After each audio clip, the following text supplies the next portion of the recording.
Jesus.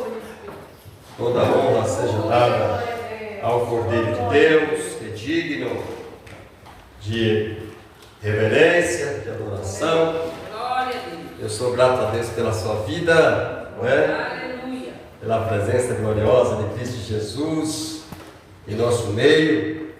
Nós estamos trabalhando um livro muito importante na história do cristianismo, né? Nós já estamos aqui já há alguns dias, já algumas quartas-feiras, ministrando, falando acerca deste livro tão importante, que é o livro de Neemias, tá certo? E nós vamos dar continuidade falando deste livro. Hoje não é abertura, nós já fizemos uma introdução, já tem algum tempo. E nós estamos aqui dando continuidade no seu capítulo de número 6. Nós vamos falar nesse capítulo 6, pretendo apenas falar 9 versículos. Não sei se irei dar conta de falar os 9 versículos, missionária Isabel, hoje, né? Se não der, a gente continua na próxima quarta-feira. Qualquer quarta dessa daí, nós vamos estar ouvindo a pastora Nilza, né? Qualquer quarta dessa, o intuito aqui é nós desenvolver, entender o perfil de igreja e nós trabalhar essa questão aí que é muito importante, a qual está sendo deixada de lado por muitos ministérios, por muitas igrejas afora. Né, pastor? Nós, nessa pegada aí, eu acredito que é da vontade de Deus, nós fazer esse trabalho de aprendizado, discipulado. Isso aqui é discipulado, irmãos. Estudar a Bíblia, né? A igreja precisa ser transformada em momentos em sala de aula. Momento de aprendizado mesmo, para nós podermos servir a Jesus melhor segundo a Bíblia, não é? Quando nós aprendemos segundo a Bíblia, aí nós não vamos fazer mais nada emocionalmente, na base da emoção, sabe? Levado de forma emocional. Nós vamos agir segundo Paulo escreve aos Romanos. O culto racional, sabe? Com inteligência, exatamente. Louvado seja Deus. Então, olha lá, como está aqui, nós vamos desenvolver esse Neemias 6, de 1 a 9, né? A qual o diácono Andrei já fez a leitura, né? Nós vamos dar sequência, então, nesses 9 versículos. Tem aqui por baixo, acho que uns 10 ou 11 slides, apenas desses 9 versículos, irmãos. Eu irei tentar ser de forma ágil, né? Para que nós passamos esses 9, porque é uma sequência, irmãos, muito bacana. Eu confesso para você que está sendo, pelo menos para mim, está sendo muito gratificante estudar Neemias. Muito ensinamento, tá certo? Então, como vocês já sabem, né, só para refrescar a memória dos que estavam aqui na quarta-feira passada, né, só para refrescar a sua memória, né, nós estudamos, fizemos o fechamento do capítulo 5, né, aonde tratamos de Neemias acerca da sua integridade, né, foi isso? Né? Neemias, aquele homem íntegro, né, que não abriu mão dos valores que ele recebera da sua tradição, recebera de Deus, e ele manteve isso fielmente, não abriu mão desses valores, né? Em nada permitiu se corromper e foi lá, trabalhou fielmente e sofrendo todas as questões das oposições, tá certo? Isso é lá no capítulo 5. Agora aqui nós vamos dar sequência e aqui vai dizer que é impossível, irmãos, segundo Neemias, é impossível fazer a obra de Deus sem oposição. É impossível. Neemias, no capítulo 5, nós vamos perceber que Neemias teve um problema, estava tratando de um problema interno, pastor. Né? Qual é o problema do capítulo 5 que nós fechamos na quarta-feira passada? Neemias estava tendo um problema com os nobres, lembra? Os nobres né, tendo todo o poder em sua mão de domínio, eles, ao invés de utilizar o seu poder para abençoar os pobres, eles subtraíam ainda mais o pouco que o pobre tinha, até mesmo os seus próprios filhos. Lembra disso? Porque a lei, quem devia tinha que pagar, não é isso? Como não tinha mais que pagar, eles iam tomando as terras, iam tomando as vinhas, iam tomando as propriedades e até fazendo os seus filhos escravos.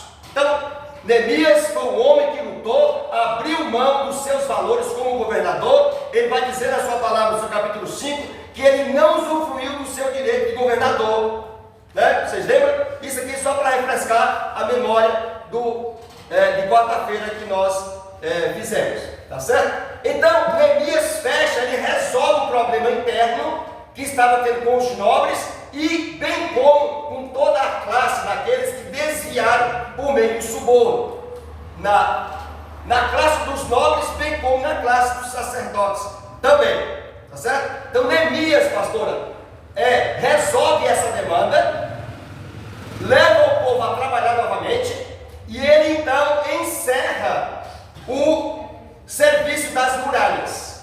Uma vez que ele encerra o serviço das muralhas, então o que vai ficar faltando? Vai ficar faltando as portas. Ele não tem as portas para colocar nos portais. Então é aonde vai entrar agora capítulo 6, certo?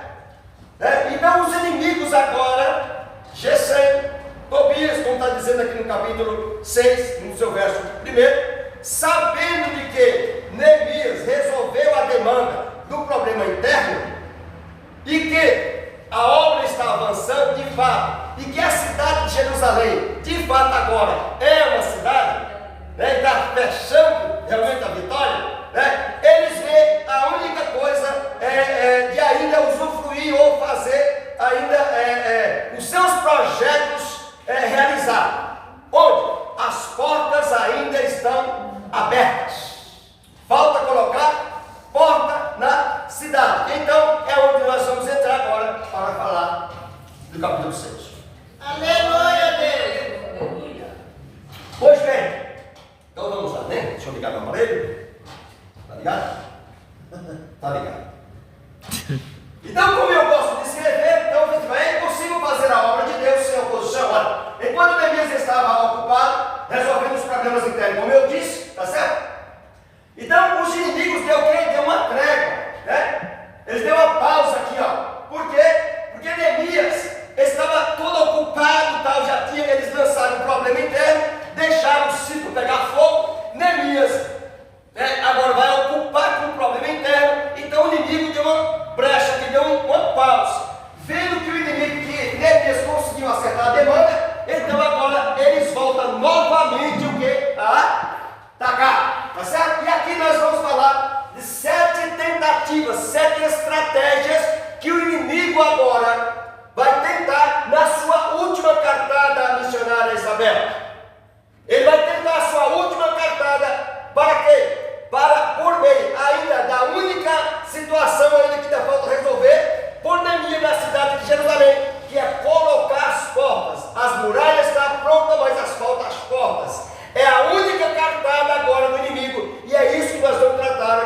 vocês. Tá bom? Ó, Neemias vence o problema da usura entre os nobres, no capítulo 5. Então, e termina os muros. Porém, a cidade está sem porta. Ou seja, a cidade ainda continua, pastor, vulnerável. Tá certo? Se a cidade está murada, mas ainda não tem porta, então ela continua vulnerável.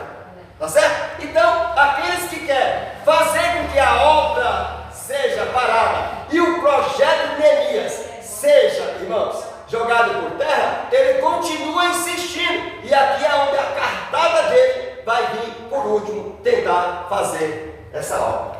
Vamos continuar. Olha aqui, eu coloquei nessa resolução aqui, nem casa fica tão bonito, mas aqui é que essa resolução aqui é mais fraquinha, né? Olha, primeiro aqui, a primeira tentativa do inimigo para fazer ainda levar Neemias a não concretizar a obra por completo na cidade de Jerusalém para com o seu povo. Qual é a primeira? Ele tenta distrair os obreiros, irmãos. Viu? Nós vamos falar de 7 tentativas que o inimigo utiliza para desmotivar Neemias e o povo a não terminar a construção, e o povo será abençoado. Preste bem atenção. A primeira tentativa que ele faz aqui, irmãos, é tentar distrair os obreiros. E aí, eu coloco o versículo bíblico, está tudo ali, ó. Está tratando do mesmo capítulo, tá? Não é outra passagem, é o mesmo capítulo, no capítulo 6 e no verso de número 2. Vamos ver? Ó, Sanbalat e Gesem mandaram dizer-me: vem, encontremos-nos nas aldeias no vale de Ono. Olha só, porém intentavam fazer-me mal. Olha, ele está chamando Neemias para levar Neemias para uma outra localidade, tentando tirar ele, para distrair. Ele está chamando este obreiro para uma outra localidade e fazer com que a obra seja parada. Eu quero acreditar nesta noite que durante essa exposição o Espírito de Cristo ministrará no seu coração, trará o seu entendimento por meio dessa exposição, e vai fazer você perceber as artimanhas de Satanás quando ele se aproximar de você, para tirar você, distrair você, levar você para uma realidade, para que você saia do propósito. Vamos lá? Então o que ele fez? Olha, ele não queria ver a obra concluída. Tudo que o inimigo não quer é ver que você, de fato, carregue por completo o projeto de Deus na sua vida. Isso é fato, irmãos. Então, qual é a primeira cartada dele aqui? Ele vai lá, envia o mensageiro, fala: Neemias, vamos nos encontrar no Vale de Ono. Está no slide da frente, mas só para você ter ideia, o Vale de Ono ficava a 50 quilômetros de Jerusalém, da onde Neemias estava. Sabe onde é que ficava isso? Fazia divisa, norteava Samaria, os territórios distantes de Samaria e de Jerusalém. Porque, olha a ideia de tirar você do seu trabalho, fazer você percorrer 50 quilômetros para encontrar com o inimigo. É distrair, não é? É chamar para a cidade, não é?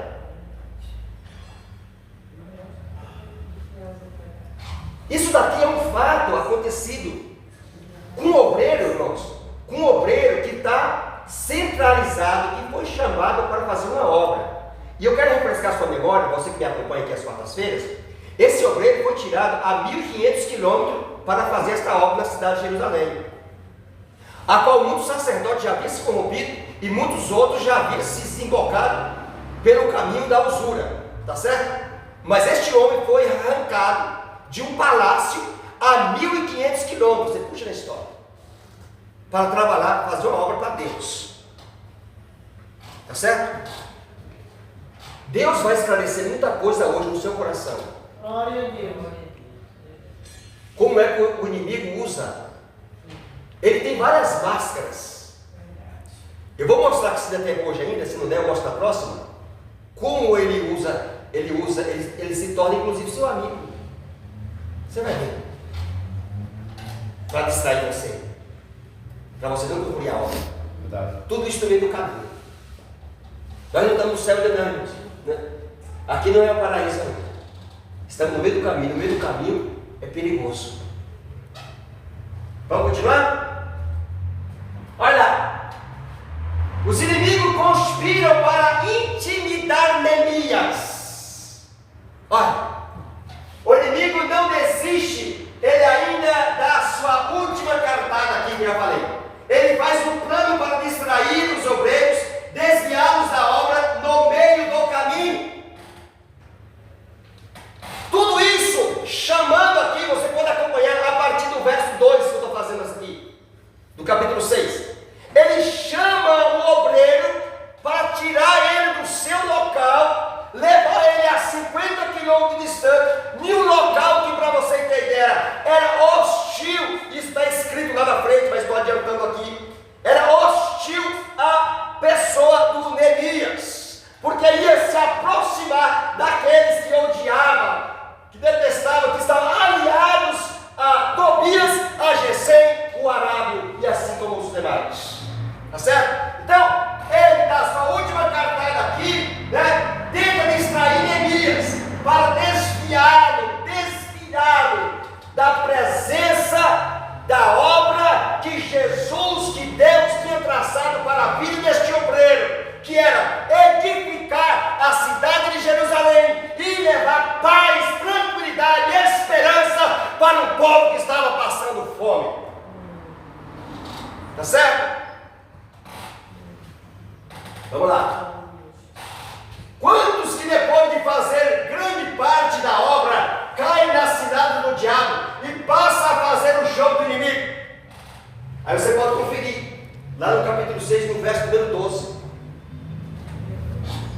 Missionário, muitos de nós servem a Deus por 15, 20, 30 anos de ministério, fazendo a obra de Deus. Aí, por episódio, algumas situações acontecem, o inimigo faz um plano, enredo de alguma forma, que leva a distrair você, desmotivar você e fazer com que você desemboque por um caminho que perde o propósito pela qual Deus te chamou. Irmãos, eu sou um obreiro, eu gosto de chamar atenção para o sentido da finalidade pela qual Deus de fato nos chamou. E às vezes isso se torna um pouco que aborrecível, parece que não é muito legal, presbítero Jair, mas de fato Deus nos comissionou, cada um com uma responsabilidade, a fazer um trabalho, e o inimigo existe para distrair e desviar-nos do propósito pela qual Deus tem para comigo e para com você. Se eu e você está aqui, certamente não estamos aqui porque caímos de paraquedas. Eu não acredito nisso. Eu sempre falo isso. Eu acredito que um Deus que guia, irmãos. Eu acredito que um Deus que conduz. Eu acredito que um Deus que direciona. A não ser, irmãos, aqueles que não oram nesse sentido. Eu oro nesse sentido. Para que Deus guie pelo Espírito Santo a você estar aonde de fato Deus quer que você esteja. Eu acredito nisso, digo isso. Você entende? É bom nós termos convicção daquilo que nós somos, ter convicção da chamada que Deus tem em nossa vida. Se isso não for realidade na minha e na sua vida, irmãos, nós vamos desistir do propósito fácil, vamos ser brevemente distraídos. Imagine Neemias, quantos inimigos nós vamos mostrar aqui, quanta pressão, está tudo escrito aqui, eu trago isso escrito. Eu não gosto de perder uma informação. Você já pensou?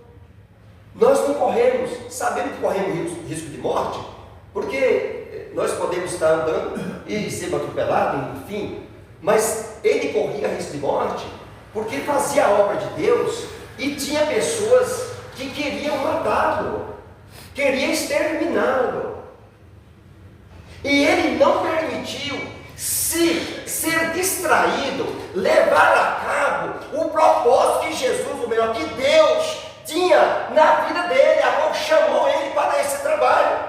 E isso muito me ensina como obreiro, irmãos. Com a chamada que Deus fez para mim, particularmente, eu estudo isso daqui, e isso Deus fala profundamente na minha alma. Por que que Deus me tirou de um local e me fez passar por tantas situações e hoje me trouxe aqui para lecionar um texto da palavra de Deus, sendo que eu podia estar em qualquer outro lugar? Então, quando eu falo que nós não caímos por paraquedas, não, porque Jesus nos tirou de um lugar horrível, implantou em nós o seu Espírito e está construindo em nós a vida dele, e nós temos que desenvolver a vida que ele está infundando em nós. Como? Fazendo a sua obra, dando os seus testemunhos e fazendo aquilo que de fato glorifica e exalta o nome de Deus. Glória a Deus. Propósito, finalidade de vida, é isso. Não é apenas, irmãos, eu sempre falo isso e não tenho nada contra, irmãos, ao fogo do Espírito Santo. Muito pelo contrário, amo a oração, busco os dons espirituais, mas eu volto para o sentido de Paulo. Paulo é o homem que repreende os coríntios e manda os romanos a fazer um culto racional. Se não for bíblico, dou os irmãos por gentileza, me aconselho, que eu amo aprender. Porque muitos são os que vivem euforicamente, e daqui a pouco o inimigo distrai eles e vão embora com toda a euforia, com tanta profecia, sabe? Aí você acha que eu sou contra isso? Não sou. Eu sou bom, eu quero seguir uma trajetória de Paulo. Quão bom é se tivesse mais profetas, mas quando você abrir a sua boca, seja a boca de Deus falando. Tem que ser assim. Vamos lá. Aqui apenas o inimigo conspira para intimidar. Às vezes você está na obra de Deus, irmão. Aí a pessoa é sua amiga. Aí ele chega lá e fala: mas rapaz, esse negócio é muito difícil, rapaz. Puxa vida. Tá. Eu quero que você entenda a sutileza. Eu vou falar disso lá. Você entende? Ele vai convidar você para sentar na mesa. Você vai ver. Vamos lá? Diz que tem que convidar o líder para tomar café em casa? Vamos continuar. O cristão e a mesa do diabo. Diz que tem que convidar o líder para tomar café em casa? Cuidado. Mas eu tenho que cuidar bastante vezes, porque você queria conhecer um pouco dele. Uma vez só de vez em quando não dá para conhecer.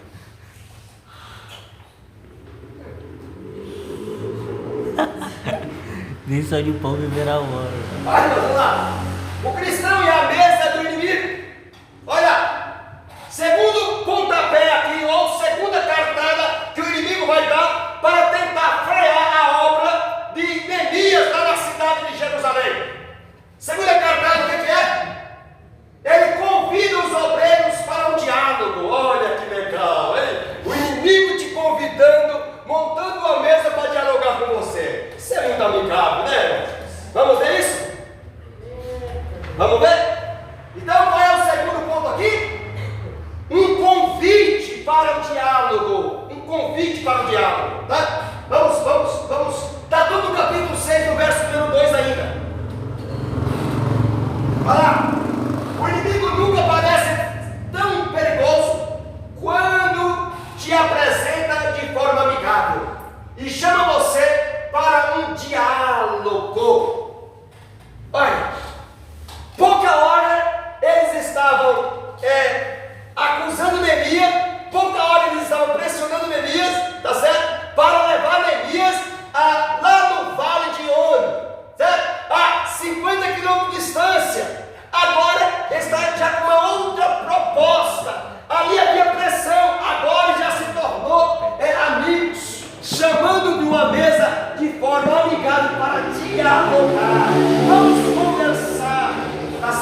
diabo tem estratégia, ele sabe como montar estratégia para autoconfundir e distrair aquele a qual Deus chamou para fazer a sua obra.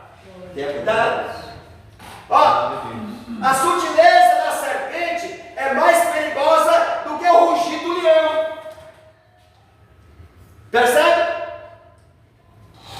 A sutileza da serpente, pastor, é mais perigosa do que o rugir do leão. Se o leão rugir, você sabe que ele é perigoso, você foge, você vai embora, você procura alguma coisa para subir, tá? Mas na sutileza da serpente, de forma sutil, delicadamente, você não foge, porque talvez você não enxergue tanto perigo da delicadeza, da sutileza. Então, tome cuidado. Mais um ponto. Neemias não dialogou com o inimigo, nem Jesus com o diabo. A mesa do cristão é comunhão e sinceridade. Jesus não mandou dialogar com o inimigo. Jesus mandou pregar o evangelho. Neemias não sentou na mesa do inimigo para dialogar com o inimigo. Não. Ele não teve esse diálogo assim, de sentar na mesa. Jesus também não fez isso em hipótese alguma. Ele deu ordem, deu autoridade aos seus discípulos e disse: ide pregai, estai no meio dos lobos, enfim, mas não se comportai como eles. Pregai a minha palavra, mas não praticais o que eles praticam. Ou seja, não comungueis as mesmas ideias, os mesmos princípios, a sua realidade de vida, de mundo. Não. Vamos lá? Terceiro ponto. Ele agora monta uma estratégia para fazer mal aos obreiros. Primeiro ele quer distrair, tirar do seu habitat, vai para outro. É isso? Qual é o segundo?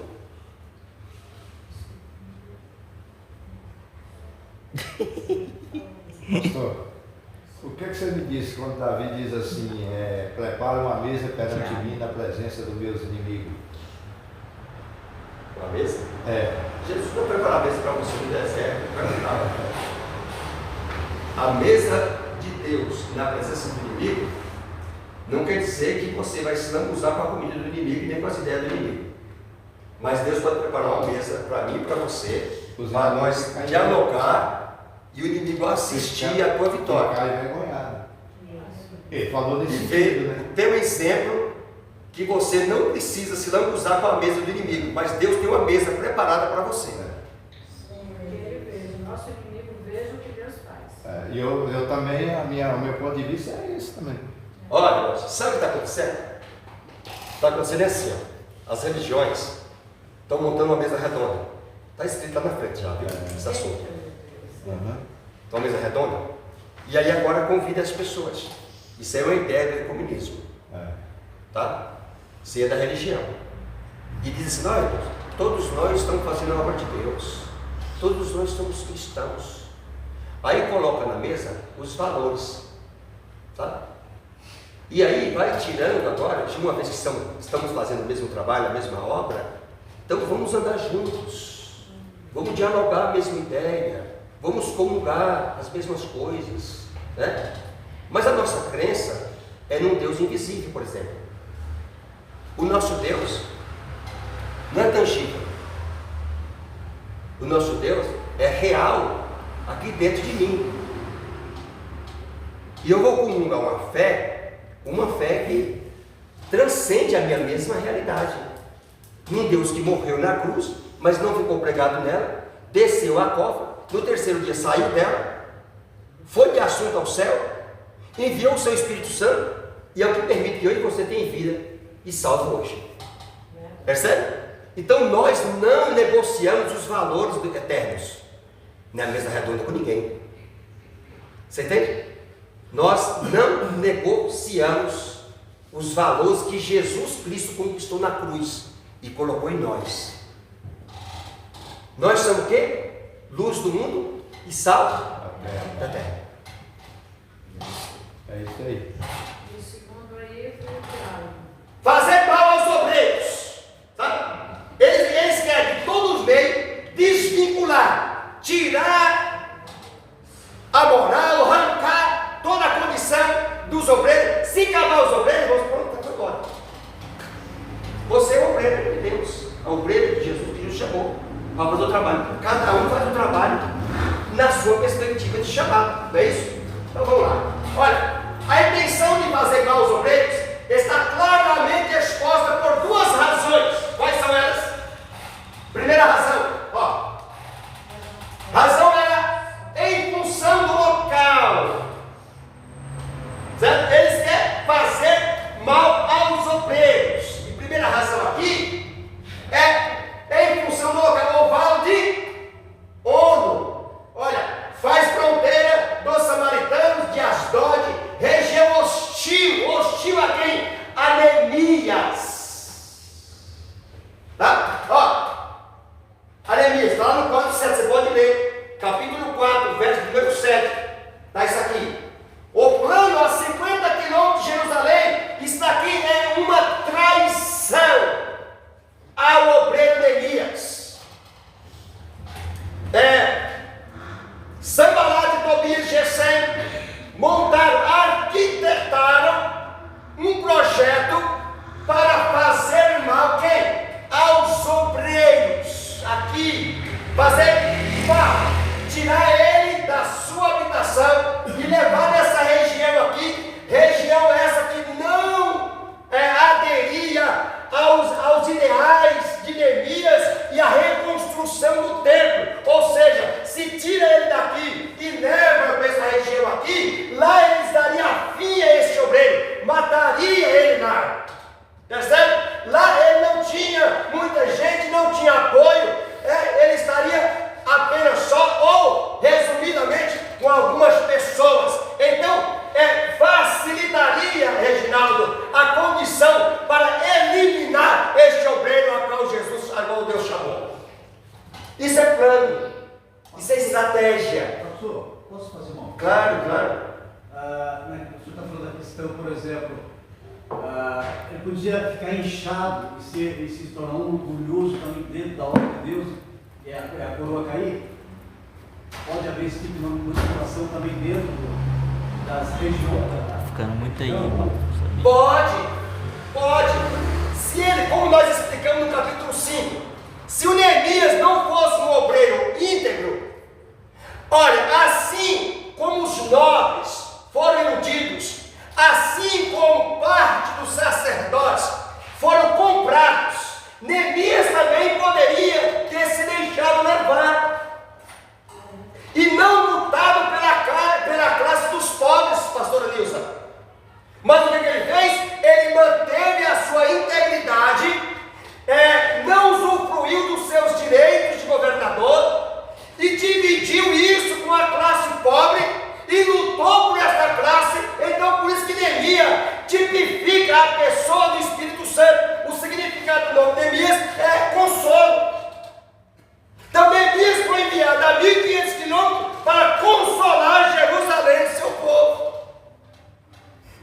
E não quis, irmãos, pegar uma coroa e algo colocar na sua cabeça, mas vestiu as vestes do trabalhador e lutou pelos mais pobres. Percebe? Qual é o trabalho de um obreiro? Se você quiser fama, eu vou ter que ser em outro lugar, não dentro da igreja. Ter poder feito de Deus. Quanto mais você tem poder de Deus, mais você desce pequenininho para baixo. Viu? Quanto mais você se torna sábio, e cheio do Espírito Santo, você ajuda os que menos têm. Você vai ficar a favor dos que menos têm. Não é que você é contra os mais. Não, é que Jesus fez isso. Jesus veio em função dos pobres, dos que nada tinham. Certo? Ou não? Amém, irmãos? Amém. Você tá aí. Glória a Deus. Glória, com certeza. Então vamos continuar, né? Segunda razão. É uma função, em função do propósito declarado. Qual é o propósito declarado? De fazer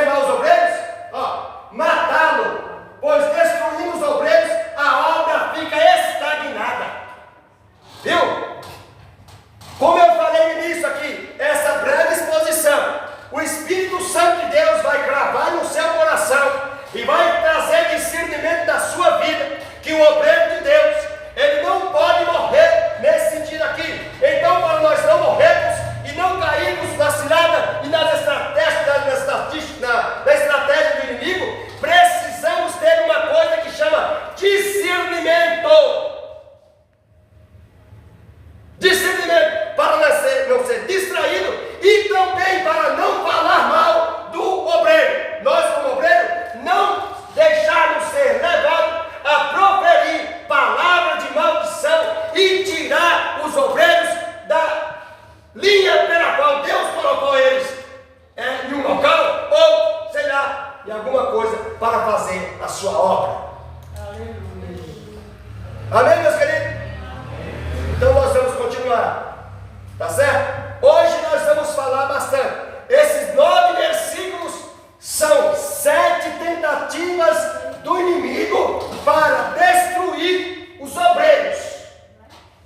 Porque se destruir o obreiro, pastora, a igreja fica estagnada. Uma igreja, nem Satanás ele luta, né, contra si mesmo, porque ele sabe que o reino dividido não prospera. Mas parece que o crente que tem o Espírito Santo, tem a mente de Cristo, parece que não é assim. Porque tem muitos crentes lutando contra ele mesmo, lutando contra o outro, enquanto Satanás não faz isso. Entendeu? Não faz. Tem muitos da estratégia. E deixa eu falar uma coisa para você. Você que assiste em casa, talvez alguém assistindo. Aqui é lugar de conselho. A Bíblia diz: se faltar conselho no culto, o povo o quê? Corrompe, o povo perece. Padece. Então você que se sente atingido quando a gente fala a palavra de Deus aqui, é melhor você se orientar. Você precisa se orientar, ser guiado pelo Espírito. Se oriente pela Bíblia. Eu não tenho interesse nenhum, irmãos, em atacar você. Mas eu não posso deixar eu falar um texto bíblico. E eu busco falar ele como ele é na íntegra. Não consigo falar porque eu não tenho inteligência para isso, mas eu busco. Eu quero aproximar o máximo do texto. E aqui é isso, por exemplo. Talvez quando ele vem falar aqui de obreiro, tá? Talvez a pessoa já toma direto como pontada, né? Como tivesse dando alfinetada, como diz a mídia. Não tem objetivo disso. Meu objetivo é que o Espírito te oriente por meio da Bíblia. E se alguma coisa falar com você, é como muito pregador vem aqui, reclama para Jesus, irmão, no céu, e aí nós precisamos orientar. Você entende, pastor? Tem que ser assim, irmão. Nós precisamos nos orientar pela Bíblia, para querer amadurecer. Então, um povo fraco, rapaz, não consegue escutar a palavra, toma como uma ofensa. Precisamos nos orientar, Reginaldo, segundo a Bíblia. Aí nós não conseguimos sentar e escutar a palavra de Deus.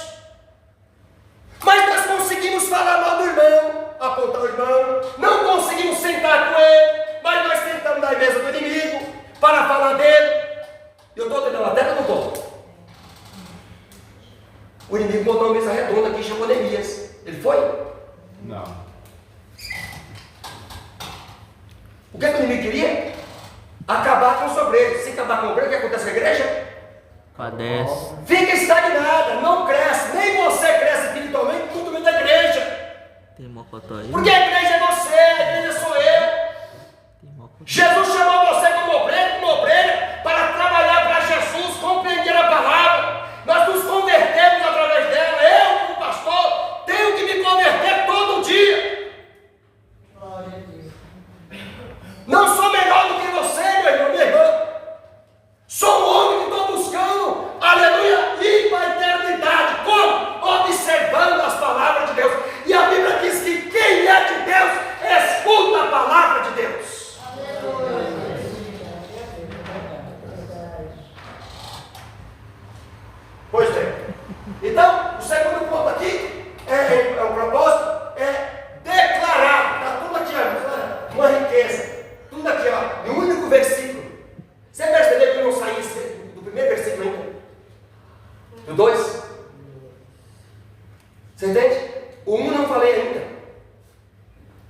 sendo dois. Sabe como é que eu vejo isso aí? É como uma obra de estrada, por exemplo. Sem o topógrafo, a obra não consegue ir para frente de jeito nenhum. Não. Olha aqui. Quarto ponto da estratégia adversária. Qual que é? Vencer os obreiros pelo cansaço. Eu estou falando, e vou terminar falando, de 7 princípios ou 7 estratégias de Satanás para paralisar a obra de Deus, que Deus tinha designado ao obreiro Neemias da cidade de Jerusalém. Eu estou no 4º princípio aqui, que é vencer os obreiros por meio do cansaço. Está lá no verso número 4. Se você quiser marcar na sua Bíblia, acompanhar aí, para depois você refletir em sua casa, enfim, irmãos. Mas esse material aqui no final vai ficar tudo para vocês lá na página da igreja. Posso mandar no seu WhatsApp também, como você achar melhor. Meu objetivo é: durmo pouco, me dedico, para que de alguma forma eu seja útil a alguém. Mas pode ser que nesse caminho aborrecerei uma meia dúzia. Mas eu vou deixar de fazer aquilo que Deus me designou a fazer. Sabe por quê? Porque Neemias, pastor, aborreceu bastante gente. Jesus aborreceu bastante gente. E você vai me desculpar se você aborrece comigo, irmão. Eu te amo em Jesus Cristo. Você entendeu? Jair, eu amo você do jeito que você é, meu irmão. Do jeito que você é. Entendeu? Se você não me amar do jeito que eu sou, se você não acreditar que Jesus pode me melhorar um pouquinho, né? Eu preciso acreditar nisso. Você entende? Jesus chegou como prostituta, irmão. Acabou de prostituir lá, forçada lá, talvez entre os próprios sacerdotes, e falou para ela: ô meu filho, não vai mais não. Queria matar ela. Se você não me olhar com esses olhos, olha, você quer ver um exemplo? O filho pródigo, isso eu estou falando de olhar para o outro, irmãos, e amar, eu estou falando de amor. Você entende? O filho pródigo, por exemplo, pegou a sua parte, abandonou seu pai, pegou na fazenda, sumiu, gastou tudo que tinha. Quando ele voltou, arrependido, que o pai avistou ele de longe, o que o pai fez com seu filho? Ele mandou prender? Não, fez festa. Fez festa. Bem-vindo de volta. Você precisa compreender, tenta amar seu irmão como ele é. Acredita que Jesus vai mudar ele. Ore mais por ele, acredita na obra do Espírito Santo. Deus, aleluia. Se aborrece menos.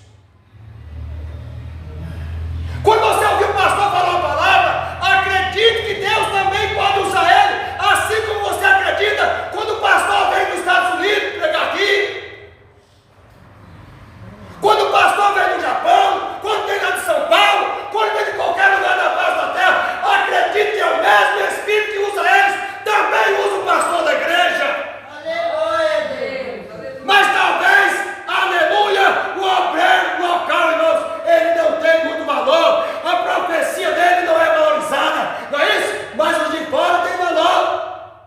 E você, muitos às vezes se aborrece com aquele que te ama, com aquele que paga preço da sua vida, aquele que geme pela sua alma, que de fato se importa com você. Não faça parte da mesa do inimigo, meu irmão. Toma cuidado se não fazer parte da mesa do inimigo. Jesus não tem parte com isso. Vamos servir a Deus de verdade, amar nossos irmãos. E se você recepcionar alguém lá falando mal de outro, repreende ele no nome de Jesus, seja amoroso. Mas para meu irmão, não faça isso. Não faça isso. Viu? Repreende ele de forma sábia, educadamente. Sabe para quê? Porque Deus está te dando uma oportunidade, irmãos, de mostrar para alguém um olhar diferente. Um olhar diferente. Talvez as pessoas já saíram do propósito e já estão fazendo parte da mesa redonda. Você entende como é que é isso? O inimigo já distraiu ele, já tirou ele do propósito, e ele já está usufruindo agora das artimanhas do inimigo. E aí ele vai, convida você para a mesa dele, de forma amigável. Percebe? Para compartilhar Talvez um fato, uma história, um evento, uma coisa que talvez não existe mais. Sabe o que eu sinto aqui? Eu sinto corações pesarosos. Eu sinto corações turbados. Eu vou ser claro para você. Às vezes tem hora que a gente vai falar, a gente perde até as palavras. E Jesus fala assim, não turbem os nossos corações. Corações turbados. Você sabe o que é isso? É como uma terra que rejeita a semente. É verdade. Bate, não frutifica, não entra, não nasce, não gera nada. Sabe por quê? Porque alguém semeou alguma coisa no seu coração. E isso está te atrapalhando.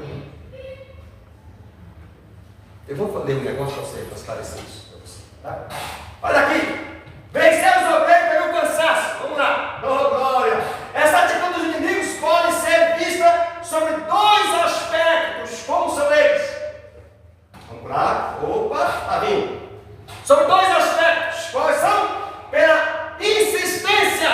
O inimigo, pastor, ele é insistente. Veja só. Não desiste, só muda a tática. Aqui, ó. 4 vezes eles propõem a mesma coisa. Uma mesa redonda, amigável, não. 4 vezes. Está lá no verso de número 4. Você pode ler a sua Bíblia. Não vou ler para nós ganhar tempo. Tá? Mas a referência está lá para você acompanhar. Eles mandaram 4 vezes dizer a mesma coisa para Neemias. A mesma coisa. Então, aqui ele quer vencer os obreiros por meio do cansaço. Sabe? Até o inimigo, até Neemias, talvez abrir mão, ser vencido pelo cansaço e aderir o seu plano traiçoeiro. Vamos lá. Qual é a segunda? A segunda é pela sutileza. Ó, ele quer vencer os obreiros pelo quê? Cansaço. Certo? Então, primeira, insistência. O segundo é a sutileza. Olha, eles não criticam, nem ameaçam. Simplesmente pedem educadamente. Ó. Aqui ele já mostra de uma forma polida. Sabe uma forma polida? Chamando Neemias agora de uma forma diferente. Educadamente. É aquilo que eu tentei dizer no começo. Por que eu falei que nessa breve exposição o Espírito Santo vai trabalhar em mim e você, vai fazer nós percebermos quando é o inimigo falando no seu coração, falando no seu ouvido, tentando distrair você, levar você, desembocar você para um caminho que não é o caminho de Deus,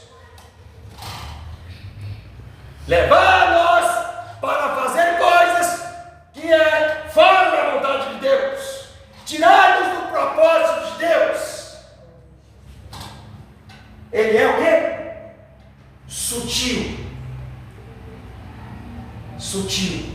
Uma igreja, Isabel, edificada, uma igreja que quer crescer pela Bíblia, ela ama essas coisas. Você entende? Ela vai estar preparada. Quando o negócio soar no ouvido, ela vai saber, esse negócio, né? Você entende? Aí você não compartilha, você entende? Você não adere, porque uma coisa é você entrar no perfil, né, da conversa e começar a emaranhar no assunto. Outra coisa é você ficar neutro. Você entende? Você não adentra nas questões do inimigo.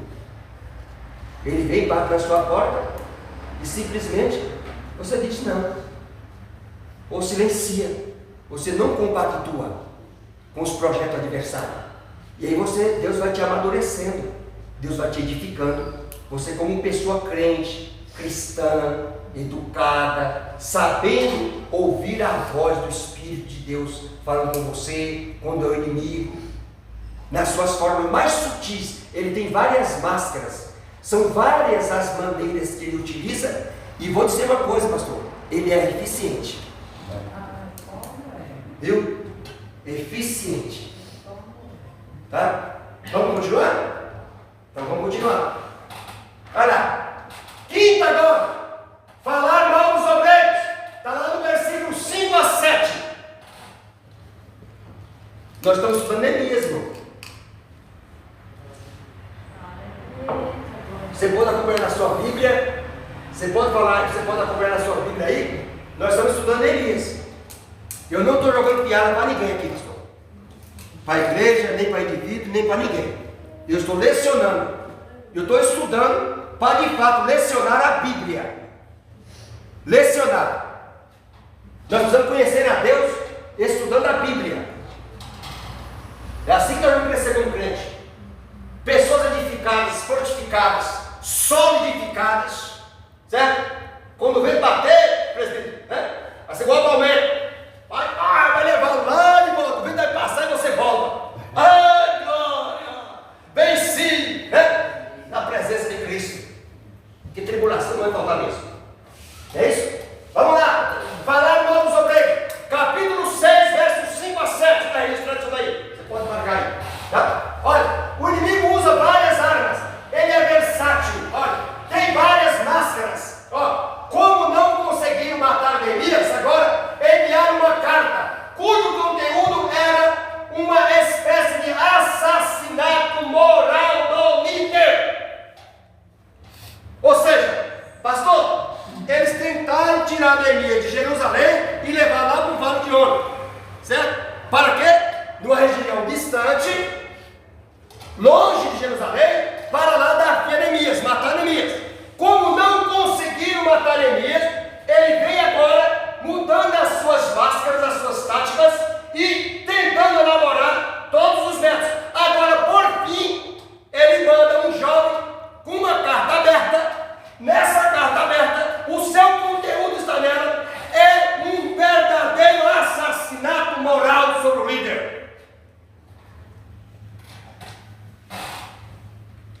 Vamos ver? Ó, Neemias, olha, a carta visava espalhar mentiras acerca da real intenção de Neemias. Tu queres ser o quê? Rei ou ser um pastor. Ou seja, ele realizou as muralhas, certo? O que faltava fazer? Colocar as portas, não é isso? Colocar as portas. Então eu disse no início que ele estava dando agora as suas últimas cartadas. Só faltavam as portas. Ele vai lançar tudo agora. Vai investir pesado. E agora de formas sutis, porque são as formas mais versáteis. São a sutileza. Você entende? Lembra que eu falei que a sutileza da serpente é mais perigosa do que o rugido do leão? É nesse sentido.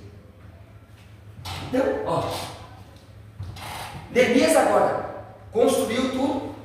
E aí eles vão falar assim: você sabe qual é o intento? Mas isso aqui tudo inventado por Tobias, Gesem, o Arabe e sua cambada. Sabe? Todos aqueles que não têm respeito pelo homem, por uma mulher, todos aqueles que não têm respeito pela obra de Deus, sabe? Que tem na sua mente um caráter desvirtuado, né? Já propenso a fazer o mal. Porque existe essa característica de pessoas. Verdade. Mesmo dentro da igreja. Mesmo dentro da igreja. Então ele vai falar assim, ó, Neemias está trabalhando agora, não é essa euforia toda, todo esse empenho para construir a cidade, não é em favor do povo, não, isso daí é para o seu próprio ego. Ele quer ser rei dos judeus. Se fosse na igreja, talvez alguém usaria assim, ele quer ser o pastor.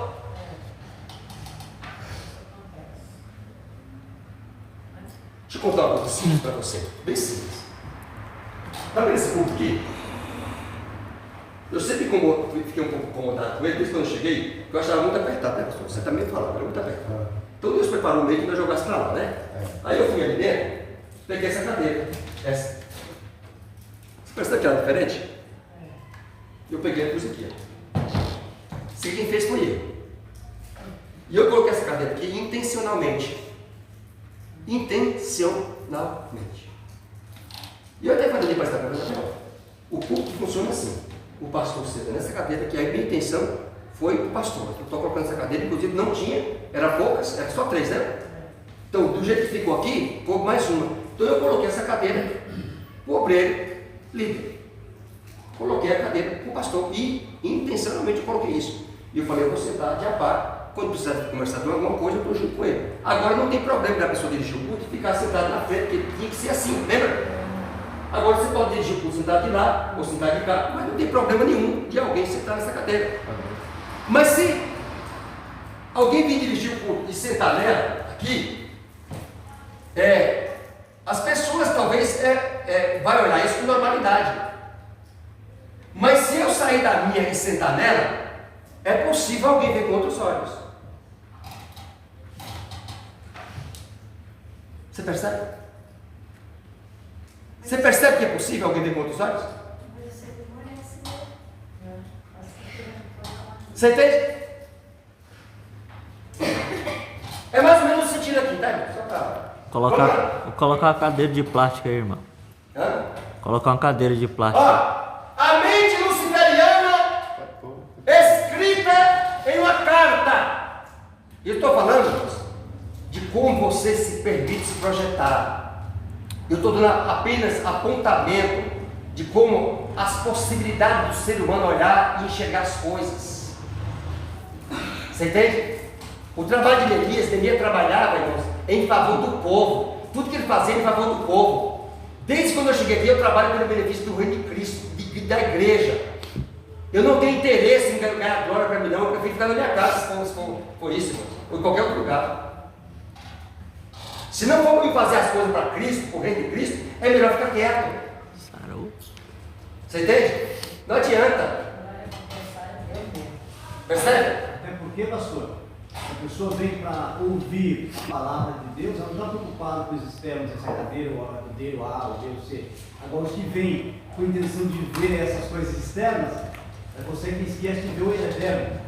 Sim, essa visão do materialismo e enxergar os defeitos e tem uma sutileza, uma percepção de enxergar o inexistente, de enxergar o que não existe. Você entende? Na ausência do pastor, eu posso chegar aqui e sentar na cadeira de pastor, eu posso. Ou não posso? Eu só sento nela se ele não tiver. Pode prestar atenção. Se ele não vier no culto, eu sento nela. Porque eu coloquei para ele. Foi eu que coloquei. Não posso? Não muda nada, irmão, isso aí. Sim. Isso aí não muda nada. Mas eu posso fazer isso. Eu estou dando um exemplo para como você, numa ação de alguém, você saber olhar com bons olhos. Não enxergar maldade onde não tem. Por isso que eu estou falando isso. E eu estou dentro disso aqui, ó. O trabalho que Neemias estava fazendo, o que as pessoas estavam fazendo em Neemias? Fala, ele está trabalhando porque ele quer ser o rei, o dono da cidade. Não é em benefício das pessoas. Isso é acusação. E se acusar é você enxergar uma coisa que não existe no coração verdadeiro.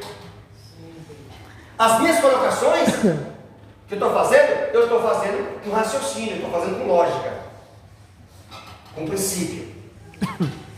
Percebe? Então nós precisamos aprender a olhar as coisas, enxergar de fato as verdades. Tá, irmãos? É muito fácil enxergar aquilo que não existe. Quer ver? Vamos ler aqui um assunto aqui. Então ele queria ser o quê? Rei, olha, acusaram os obreiros. Olha a carta que eles escreveram para Neemias para taxar Neemias, irmãos, e acabar com Neemias, ou seja, o assassinato moral do obreiro. O assassinato moral do obreiro por Neemias. Carta, olha aqui, ó. Diziam que Neemias tinha interesse pessoal em reconstruir os muros de Jerusalém e ser rei. Acusaram os obreiros de conspiração contra o rei Artaxerxes. Tá certo? Acusaram os obreiros de suborno religioso.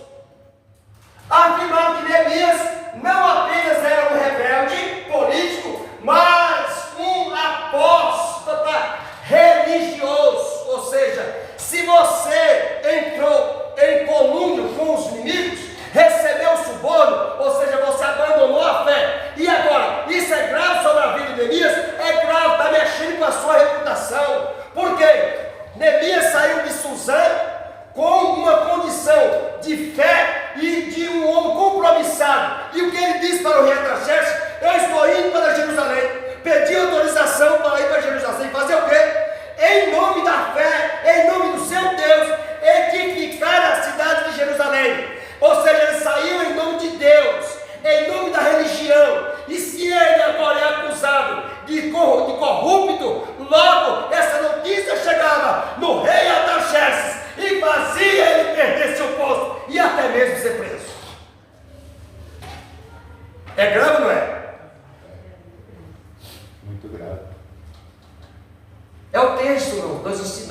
precisamos trabalhar de forma para querer aprender, estudar a Bíblia educadamente e crescer na graça e no conhecimento, ser bons crentes, ser pessoas.